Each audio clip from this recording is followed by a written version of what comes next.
It's a super sunny Saturday morning here in Garstang and the shop is open for business. Hi guys, and welcome to a very beautiful and sunny Saturday here in the shop.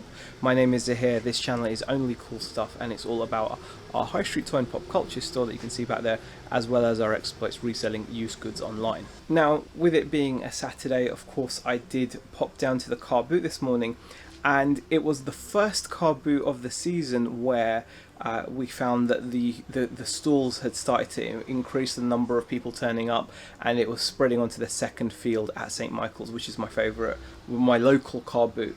And I was quite excited about that. However, it didn't quite turn out as I would have expected, because I didn't actually pick up a great deal of stuff. I actually picked up very little. Bearing in mind, I spent 3 hours in total, well, Beck and I spent 3 hours in total walking around. We got there probably around 5:30ish, and we walked until about 8:30 when we decided to call it, because obviously had to go home, have some breakfast, and then get ready to open the shop for Saturday's trading. So let me just show you what I did manage to pick up, but I've got high hopes for Sunday because the weather forecast is great, and if it's already started to bring out more stalls on a Saturday, Sunday should be humongous. So I'm going to make sure I get plenty of rest this evening and make sure that I'm ready and rearing to go for tomorrow, and hopefully I'll find more stuff. But let me just show you what I did pick up today. The first item I picked up was this sealed logo board game. I don't normally bother with board games unless they're sealed. I did pay £3 for it. Now this is the second edition. If I was to send this to Amazon at the moment, Amazon are on the listing at £17, but it would sell like the same day. I think it's got a rank of like 418 in board games, but I'll be able to get about £17 to £20 on eBay, I reckon, with it being brand new and sealed. So for £3, nice little simple pickup. I picked up this mechanical keyboard for £5. I wouldn't pay more than that for this because it's one of the mass-produced Chinese brands. You can get so many of them. They've got like quote-unquote cherry blue switches. I have tested it on Keyboard Tester. Works absolutely perfect, and this is going to be used on our till in the shop. So this is what this is for. So a nice little pickup for me. At £3, I wasn't going to leave the Undertaker behind. It's a Hasbro 1991. There is a variant with dark facial hair and hair rather than his more kind of auburn look hair, and that you can actually get some really good money for. This model, depending on condition, sells regularly for £10 to £15. So for £3, it's going to go in the shop and sell very quickly, I reckon, for a tenner. Now sometimes it only takes 1 or 2 items to completely change your car boot experience, and I'm hoping I've got a couple of items here that have made that 3 hours of work this morning more than worthwhile, because if I just come away with what I've shown you, it's a bit disappointing, isn't it? But let me just show you what I think is going to change my fortunes, as it were. So here you can see the shirt in all its glory. This is the front print. This is the Bruce Springsteen and the E Street Band, born in the USA 1984-1985 tour. Great graphic on the front. It's definitely got like that vintage tag. It's quite washed out, but I've confirmed this by looking at others, and I've seen exactly this shirt sell previously.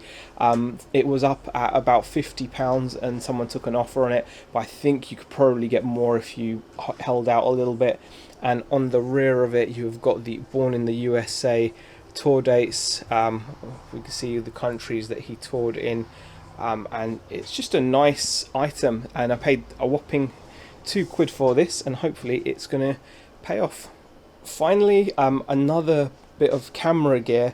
Now this is actually thanks to a fellow reseller that I regularly see at my car boots. We've become quite good friends. He's bought some stuff off of me, I've bought some stuff off of him, and this is one of those situations where he found this lens. By the way, that adapter at the bottom, the Canon EFM mount adapter, that's mine, but the lens itself, he found this lens. He said he got it for £12, which is a steal, and I looked it up for him, and I was like, well, if working, it would be probably about £150-160 lens. He was happy for me to just take it and try it out, make sure it works, and if I wanted it, I could have it, and he sold it to me for a bargain price of £50, which I'm thrilled with. So I'm going to get some good use out of this lens. It's a 70 to 300 image stabilized USM lens, EF mount lens.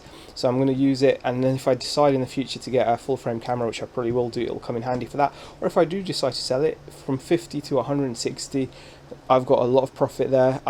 So yeah, it pays to have contacts and to look after each other, because I've sold him stuff in the past which he's made good profit on, and he's now returned the favour. So definitely more of a case of quality over quantity there. But like I said, I'm expecting this weather to continue. The forecast is good tomorrow, so Sunday's car boot should be even bigger, which will give me a better chance of picking up more stuff. But it really does show that actually you can't really rely too much on just car boots, because you just won't know what you're going to find. Sometimes you can go there, as you know, and pick up bags and bags of stuff, and sometimes you can go there with the best of intentions and barely pick up any goods. So obviously, if you're doing this and it's your main source of income, you do need more than just car boots. But I was pretty pleased with those finds, and it's given me another reason to put out another video. So I hope you enjoyed it. If you did, give it a thumbs up, and I'll see you guys in the next video. Thank you for watching.